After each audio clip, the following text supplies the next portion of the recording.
Hey everybody, Nick Espinoza, your chief security fanatic here. Don't forget to subscribe. A little under the weather today, but it's Sunday, so the show must go on because it's breaches of the week.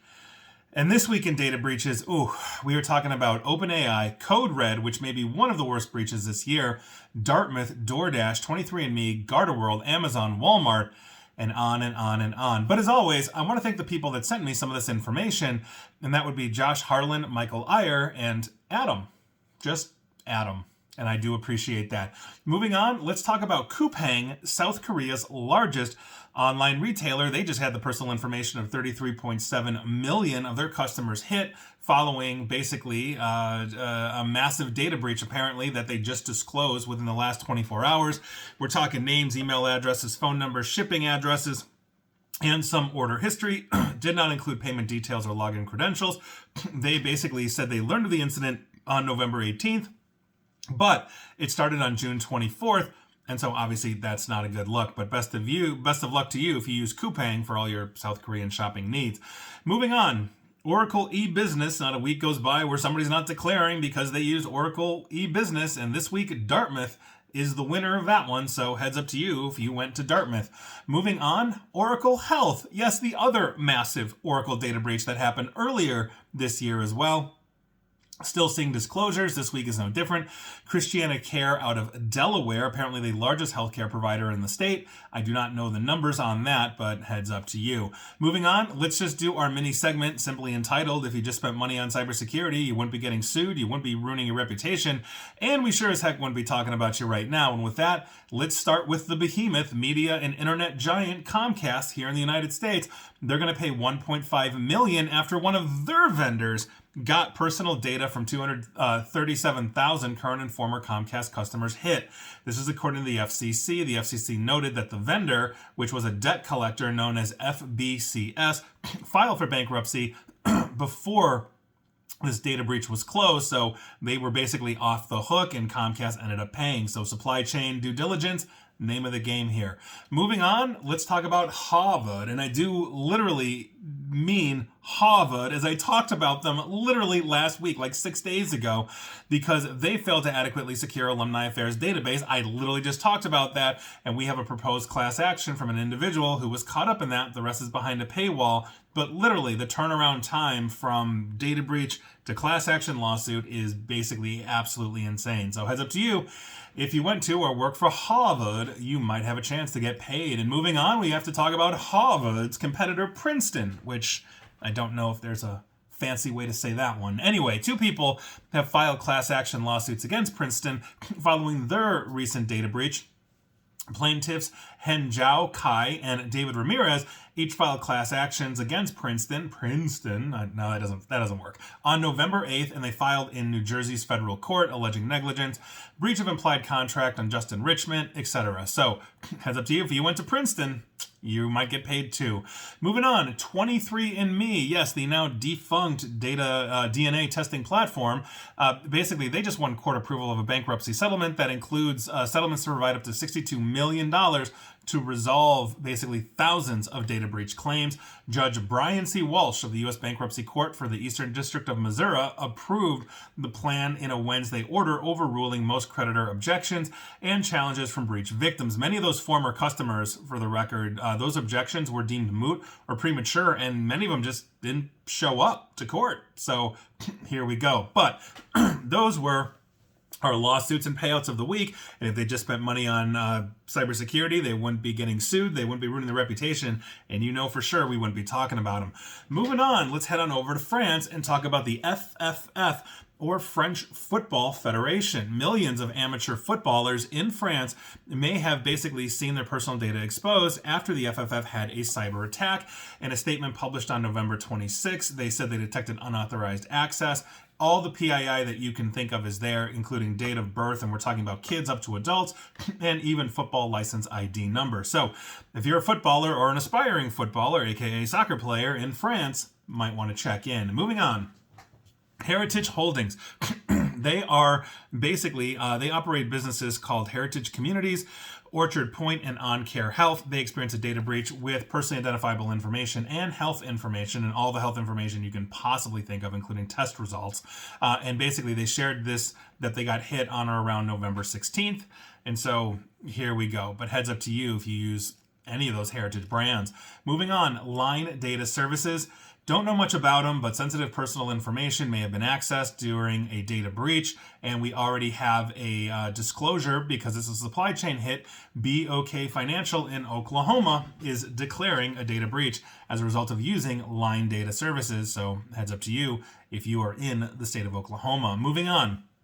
Co-Vantage Credit Union out of Wisconsin, also locations in Illinois.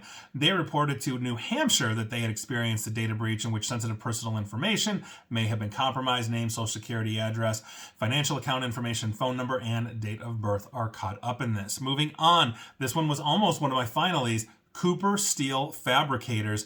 This is crazy. Now, they're a leading U.S. structural steel fabricator, and they have Amazon amongst other clients of Amazon size as essentially in their ecosystem.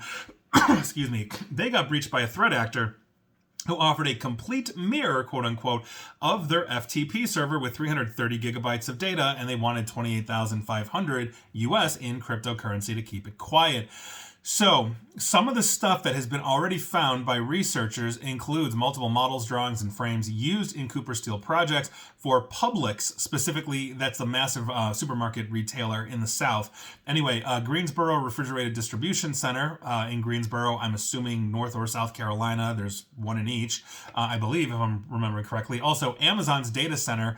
And basically, Amazon also having hyperscale data center operation structural specifications and other detailed leaks. So you want to know how Amazon is building their data centers? Here we go. Further analysis of the listing also revealed data from a Massachusetts-based Amazon sorting facility, Walmart distribution centers, Walmart cold storage facilities, and other structures were also in there as well. And Cooper Steel has yet to actually acknowledge that they have a data breach, which means Amazon, Walmart, etc., and Amazon usually doesn't anyway. Basically, they're not saying anything yet. Moving on, DoorDash, yes, that food delivery platform, they just suffered their third major data breach since 2019. Attackers basically got in through social engineering. They tricked a DoorDash employee into giving up access into company data. No financial information was exposed, according to DoorDash, but they got enough info to target victims. So if you use DoorDash for your deliveries, you know what to do. Moving on, Net Marble, which sounds incredibly familiar, but for the life of me, I can't tell you what they do. Anyway, they just confirmed a data breach affecting 6,110,000 members. We're talking names, birth dates, encrypted passwords. Basically, they clarified no unique identifiers like resident registration numbers or sensitive data was compromised. But on top of this, over 31 million IDs and encrypted passwords where personal information like names and birth dates had already been that could have already been deleted basically were caught up in this. It's terribly written by the overseas article translation into English, but approximately 66,000 PC Cafe franchise owners, names, IDs, and email addresses from before 2015. Not to mention around 17,000 records of current and former employee names, etc., were also exposed. So heads up to you, Netmarble patrons, and I gotta look them up after this. Moving on, Cool Wind Ventilation Corp. They just reported to Maine that they experienced a data breach and personally identifiable information may have been hit. This happened around August 29th, and name, social security, driver's license, bank account, and routing were all caught up. So Cool Wind employees, heads up to you. Moving on. All right, it is time for our finalies. And oh boy, we got some crazy ones. So first one up is OpenAI, but it's a third-party data breach. So it basically confirms that even if you are the 800-pound gorilla in the room in AI, the hottest industry right now, nobody's immune from cyber attacks, and that's a huge thing. So here's what happened. A breach at analytics provider Mixpanel earlier this month exposed account names, email addresses, and browser locations for OpenAI's API. Now, that is basically how a lot of different apps and platforms connect in. So it wasn't ChatGPT itself. Like if you just went to the web browser and you were just typing around, et cetera, asking a question, that we're not talking to you. We're talking about any kind of app that you have that leverages GPT from OpenAI. So you query something inside the app and GPT is the one that's giving you responses back. So there's a zillion of these out there. So what we are talking about here is on November 8th, Mixpanel said an unknown attacker gained access to part of its system. What it stole from this API side of the business was usernames, email addresses, approximate browser-based location, operating system, and browser details. OpenAI said it did not include user prompts, API keys, payment information, or authentication tokens. So, oh, lordy lord, heads up to you. And our last, finally, I think is going to be one of the biggest ones of the year, coming right in at the end of the year, and that is Code Red by a company called OnSolve. Now, basically, to avoid confusion, Code Red is not the same as the EAS. That is the Emergency Alert System, which the U.S. federal government manages as a nationwide notification system. You might have seen the tests. I think it was earlier this year. I believe it was like President Trump texted like every phone in the United States as a test or something along those lines. But Code Red is not that. Now, Code Red is an emergency notification system. This is a voluntary program where residents, if you're, let's say, local county, city, whatever, are using them to receive notifications and emergency alerts basically impacting your area. So a nationwide cyber attack against Code Red basically prompted cities and counties across the United States to warn and advise users to change their passwords. So Code Red is used by local governments to deliver fast, targeted alerts during severe weather, evacuations, missing persons, or other urgent events. Both data breach and service outages obviously have serious implications for community. Sitting here in Chicago, we just went through, I was reading, this is some of like the heaviest snow that Chicago has had in years. So you would have a Code Red system in this area, and I don't believe Chicago uses it, where it would alert everybody, say, hey, stay indoors, or a tornado's coming, or whatever it is, right?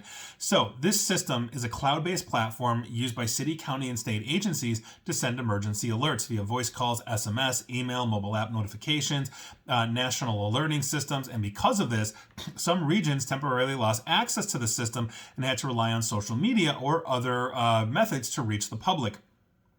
This caused, this was basically reportedly caused by the ransomware gang known as Inc. Ransom. So INC Ransom. And so the group posted screenshots that appear to have stolen customer data, including emails, addresses, clear text. But I started doing my homework on this, and the amount of cities, municipalities, etc., that had to declare is staggering. This is nowhere a complete list, but this was like the first 5 pages that I could find in Google, and that is the city of Cambridge's fire, emergency communications, police and fire departments, the city of University Park, Texas, in Quebec, because they're an international company that's not a federal thing here in the United States, but the Quebec cities of Côte-Saint-Luc, Mount Royal, Kirkland, and Hampstead, all via the security company GardaWorld. GardaWorld was actually using them. I mentioned them right out of the gate, and here we are. The city of St. Louis in Missouri, dozens of Colorado agencies, counties, cities, towns, the Rhode Island Emergency Management Agency, several areas of Minnesota, Frisco, Texas, Pierce County and Tacoma, Washington, Glenn and Camden counties, I believe that's New Jersey, Craven County in North Carolina, Beltrami County and Lakeland, not sure where those are, Arapahoe County in Colorado, Blaine County, Idaho, and on and on and on and on. So this is going to be the breach that keeps on giving. This is not quite a move it, but when it comes to federal emergency response, this is actually a very serious one, because if this goes down for whatever reason, and towns, cities, counties, etc., are relying on this, and they can't, let's say, deliver information quickly and securely to, let's say, people in the path of a tornado, an earthquake, a fire, or whatever it is, people could die. Not a good look. So Inc. Ransomware, you guys are a bunch of jerks. But I'll say this, I think this is the breach I'm going to be talking about well into the first quarter of 2026, as we are going to see a lot of different counties and cities come out and basically say this. So, crazy week for data breaches. Were you impacted? Let me know. And please like, share, follow me here on Facebook and Twitter at NickAESP. And please feel free to subscribe to me at YouTube as well. And as always, stay safe, stay online, and please, please, please attempt to stay private, informed, and secure. Take care.